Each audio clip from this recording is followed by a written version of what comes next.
Hi, I'm Deanna Springer. And I'm Dana Casey with another fun Stitch It Sisters sewing project and classic time-saving tips by Nancy Zieman. First, let's introduce our Stitch It sister, Denise Abel. You may have tuned in to Sewing with Nancy and watched as Denise and Nancy stitch quilt blocks, all in the hoop of an embroidery machine. Welcome, Denise. Thank you. I'm glad to join you today to combine piecing and applique in the hoop with our new fall wall hanging. It will include applique designs as well as piecing designs and quilting options too.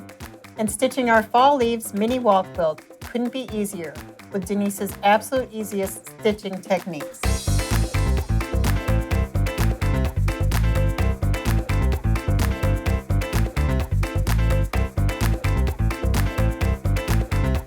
We're making our fall leaves mini wall quilt today, and we'll be using our Quick Quilting in the Hoop Fall Leaves Embroidery Collection.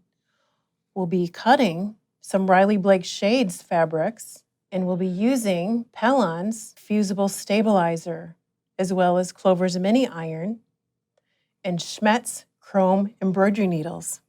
And we'll start off by selecting our fabrics. We want to select light, medium, and dark shades for an interesting project. And then we're going to take those fabrics and we're going to prepare them. A classic time-saving tip by Nancy Zieman. Prepare your fabrics, press and starch, and press and starch. So we'll head to the ironing board and pre-press our fabric, steam shrink it, and then give it 2 coats of Quilter's Starch Savvy by June Taylor. After our fabrics are prepped and ready, we're going to go to the cutting board and we're going to take those fabrics and cut crosswise fabric strips. We'll then take that fabric strip and the others, cut them into squares, and then cut them diagonally in both directions. And we have the right size triangles for our in the hoop process. Just the right shapes for our square and the square quilt block today. That's right. And we want to review our height sizes of our projects. In the embroidery collection, for each block, there are 3 different sizes. We have 5-inch blocks, 6-inch blocks, and 8-inch blocks. And today we're going to be working with the 5-inch hoop, so 5-inch block. First, we're going to prepare our hoop before we hoop the stabilizer. We're going to take some Source Fix-It tape and we're going to take the inner hoop and we're going to apply the Source Fix-It tape right around the outer edge. And what that does is it gives a little bit of grip on the hoop so that it grips our single slice of stabilizer, our fusible stabilizer, just one piece. So we want as much grip as possible. And we have our tension set right on our hoop. We're going to adjust our tension screw, and then we're pretty much ready to roll. And I like to keep my stabilizer on the roll as I hoop. And to keep it from rolling, I'm going to go ahead and put a jumbo wonder clip on there. And you can see I have a little bit of slack too so that the machine can do its process. It really economizes on the stabilizer because I don't lose large amounts of stabilizer by cutting it to size. And when I'm done with this block, I then hoop my next hooping right next to it. So you can see that the block fits right next to the hoop. And when I'm done with the second, then I trim off the first so I don't have a continuous amount of blocks. You don't have to keep all 12 blocks on the same roll. No. So let's go ahead and get started with our machine embroidery here. We have our embroidery design from the Quick Quilting in the Hoop Fall Leaves collection loaded into our machine. And you can see that I did stitch the first color change on the stabilizer. And we've selected our embroidery thread for viewing of our map here on the stabilizer.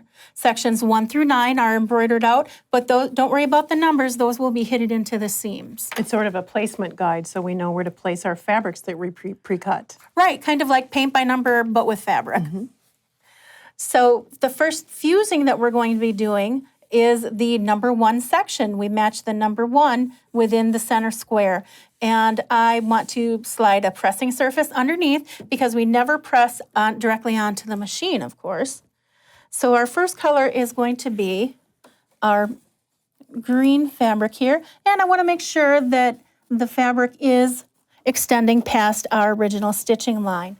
I then take the mini iron and starting from the inner area, you can see that mini iron slides right underneath the machine foot.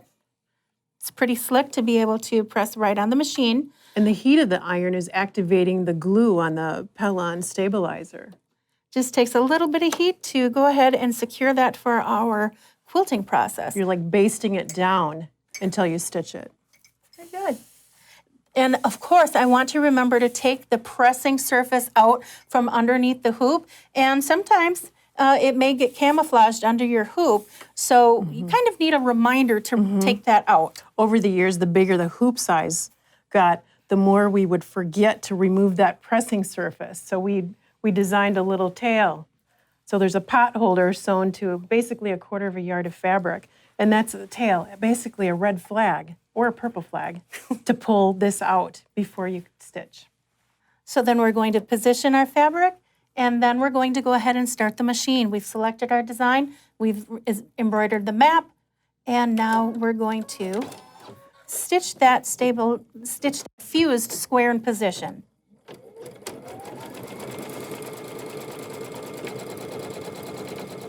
Now we're going to be filling in our second section, which is our triangle. And that first stitch, stitch that square down into place. That's not moving.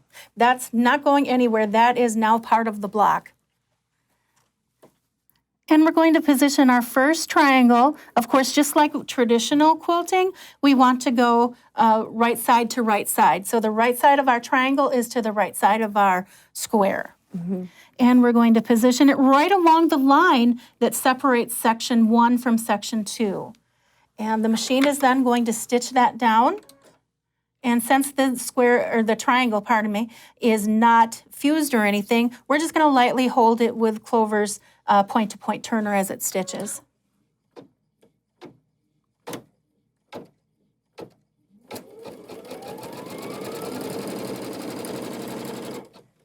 So that is our stitch.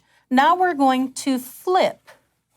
And I like to finger press along the folded line, or we can take our little roller there. So we're pressing our seams open, much like in quilting, or these techniques are borrowed from paper piecing quilting. Definitely. The fabric is on the top side rather than the bottom. And we're just going to fuse that triangle right to that stabilizer, activating those little fusible dots. And this is where you want to make sure that the shoe of the iron isn't touching the adhesive on the stabilizer. Right. Or you'll be cleaning your mini iron. That's right. Ask me how I know. So then we're going to start the machine again.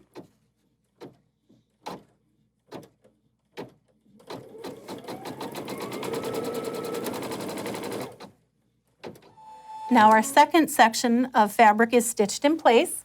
We're then going to align between the first and the third section right on that stitched line. And you can see that the triangle centers right inside of the stitched outline. And gently hold it again.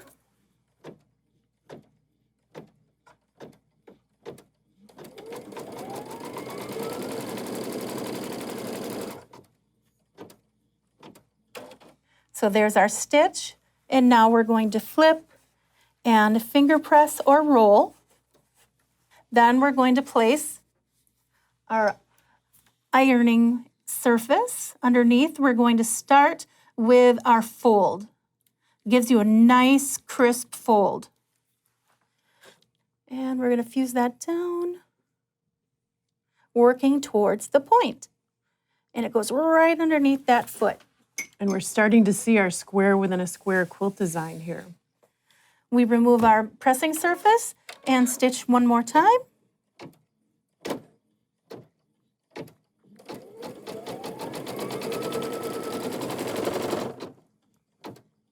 And we're going to continue this process to fill in all of the red inner triangles for our in the hoop, square in a square hoop. And that will cover all the edges of that square. So in our step-by-step samples here, we can see the process repeated. And then you continue to add. Add those half square triangles around the outside edge. Pressing open and then adding another triangle of fabric, and again pressing open. And I think that's where your next sample is. Right, I'm going to take this hoop stabilizer out of the machine so we can continue with our outer triangles. So we have the same block there that you have, and we're going to add in our outer triangles in a deeper shade of red and orange. So that's our first square in a square. Now we'll add a second square to frame our first square. And we're taking our slightly darker red, right sides to right sides, along the line that separates area 1 from area 6, because we already have filled in 1, 2, 3, 4, and 5. And you can see again, the triangles fit nicely across that square, so you know that you have your triangle centered. You're basically centering it. Right, exactly. And we're going to start the machine, and it is going to tack, stitch our triangle.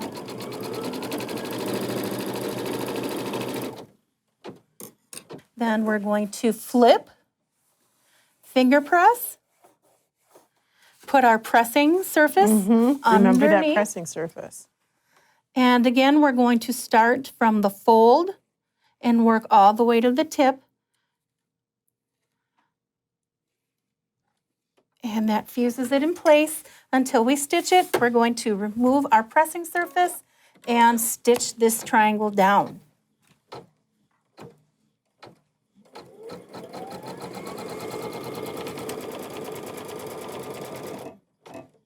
So that was section 6. We're now going to fill in section 7. And this is going to be an orange fabric. If you've noticed on our finished project, we have a bit of a watercolor effect going. And today we're doing the maple leaf black. And all those instructions are included in the embroidery collection design. All of the dimensions and fabric choices available and different designs are featured too. Yes.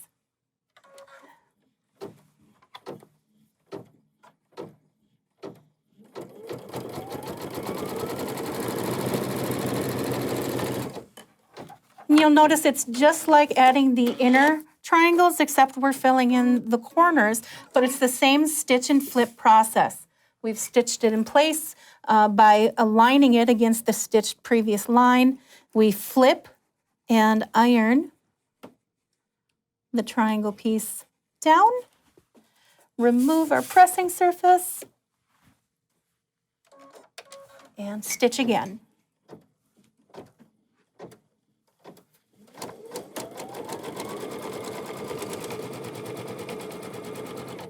And picking up from our, on the machine samples, we have our step-by-steps where we've stitched the first orange triangle. Then we're going to go to the opposite corner, and we're going to fill in section 8, stitch and flip process. And then we go to number 9, right there, flip down at the very bottom. And that will stitch down. Now And then we have our square in a square. We do have our square in a square, and it is perfectly pressed, and you'll get repetitious blocks that are perfect as well, or nearly perfect as we can get. Because it is a digitized design, it's going to stitch exactly the same every single time. And we could stop here and we could make multiples of these and make a project. Definitely. One of the last things that the machine does before we go to the applique is it's going to stitch an outermost stitching line. I believe it's on the next. We embroidered it in black so that you can see it. That is our line that we take and we place our ruler against, and we're going to align that line with an 1/8 inch on that ruler and cut around so we have our trimmed block. So using a square rotary cutting ruler and cutter, we'll trim these blocks 1/8 of an inch on the outside of that stitched line. And then we have the same size blocks. Exactly. And the reason because of the 1/8 inch is when we seam our project together with 1/4 inch, all of those outer edge seams are covered. So now that we've stitched the black outer line, I'm going to then put in our finished pieced block section. And then I'm going to now advance the machine to our applique, because with our piece designs, we give you the option for the applique, and no merging required. It's right along in the design. So no software is needed. It's just another thread change. So the first part of our applique, we're going to go ahead and change the thread so that it is a stem color. The thread colors are noted on the template, or you can reference your machine if it gives you the color palette for thread. And if you wanted a spring leaves mini wall quilt, you could change the thread colors and be your own designer. Right. That's the most fun part of embroidery. You can express yourself in so many ways with the same design. So this is our stem that it's stitching first so that the end of it is hidden under the applique.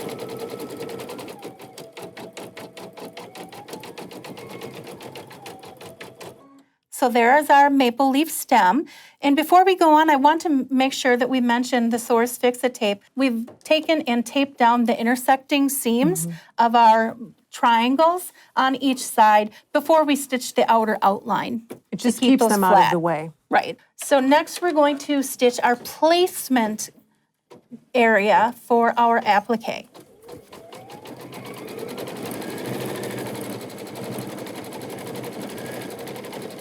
Now I did stitch with the darker thread that was in the machine for the stem, but of course you can certainly stitch it in a lighter thread color for it to be easier to see. It's for placement. That'll be covered. It'll be definitely covered by our fabric and our satin stitching at the very end. And just like with the stabilizer, I like to keep my applique fabric on a roll. It just keeps it more thrifty use, we'll say. So we're going to position that over top of our applique outline. And we are then going to make sure that it's nice and flat and start the machine. And it's going to tack the applique fabric in place.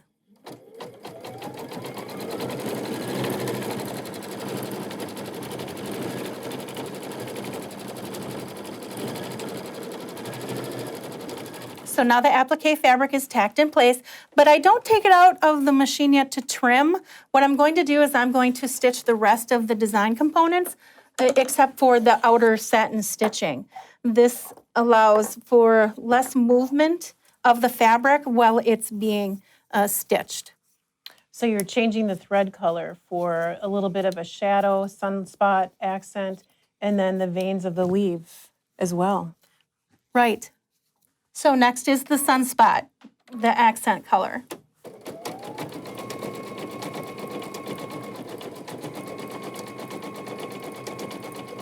Now that our accent color is completed, we're going to go ahead and change thread so that we embroider out the leaf veins.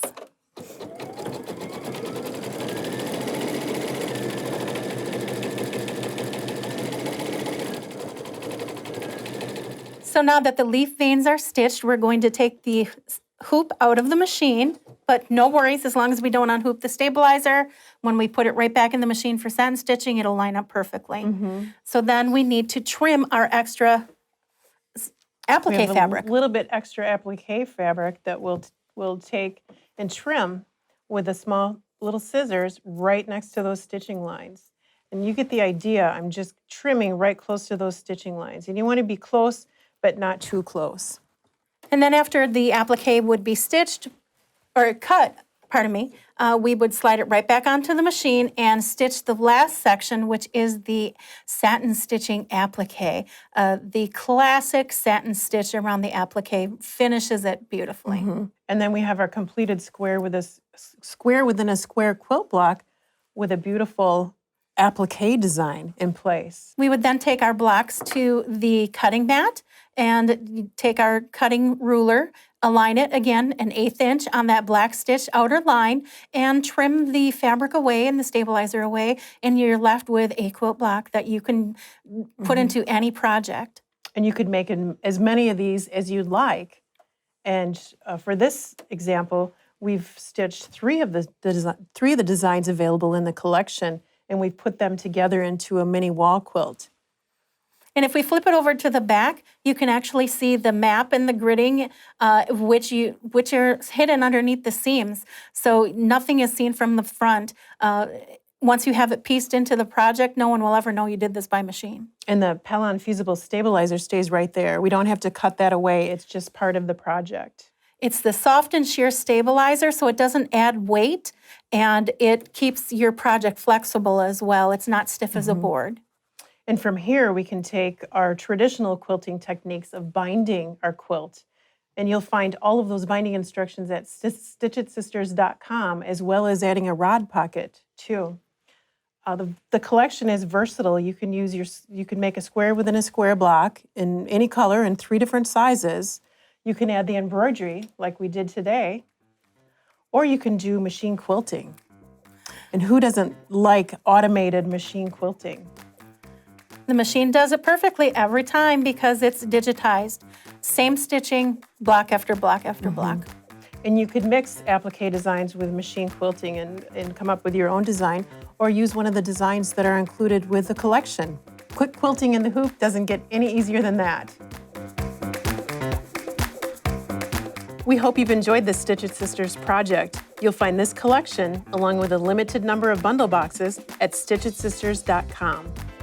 Be sure to tune in again for another Stitch It Sisters sewing adventure. In the meantime, connect with Stitch It Sisters and friends on our social sites. Stitch It Sisters is made possible by Clover, Pellon, Schmetz Needles, and shopnzp.com.